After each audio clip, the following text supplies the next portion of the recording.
एक छोटे से कस्बे में रमेश नाम का कसाई और कविता नाम की सब्जी वाली रहती थी।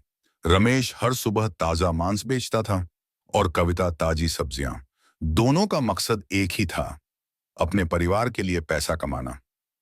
न तो वे समाज सेवा के लिए काम कर रहे थे, न ही किसी को प्रभावित करने के लिए। उनका उद्देश्य सीधा था, मुनाफा कमाना। अब जरा सोचिए, रमेश खराब मांस क्यों नहीं बेचता? क्योंकि अगर ग्राहक नाराज हो गए तो अगली बार नहीं आएंगे। कविता भी हमेशा साफ, ताजी और सही दामों पर सब्जियां बेचती थी, ताकि ग्राहक उससे ही खरीदें। यानी अपने निजी फायदे के लिए दोनों अच्छा काम कर रहे थे।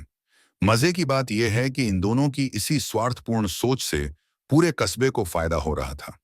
लोगों को अच्छा खाना मिल रहा था,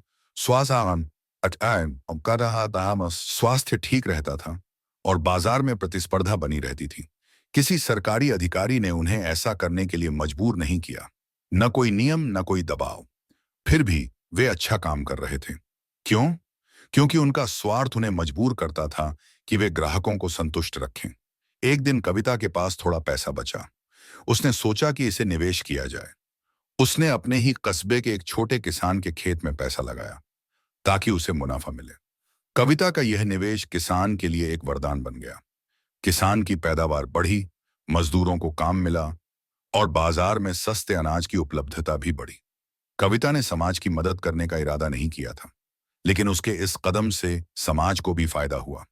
इसे ही एडम स्मिथ ने कहा था, अदृश्य हाथ, इनविजिबल हैंड। जब हर व्यक्ति अपने स्वार्थ के लिए काम करता है, तो अनजाने में वह दूसरों की भी भलाई कर देता है।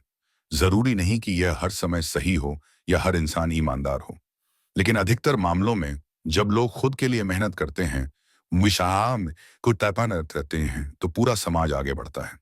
तो अगली बार जब आप किसी दुकानदार को देखें, याद रखिए, हो सकता है वो अदृश्य हाथ के जरिए आपकी मदद कर रहा।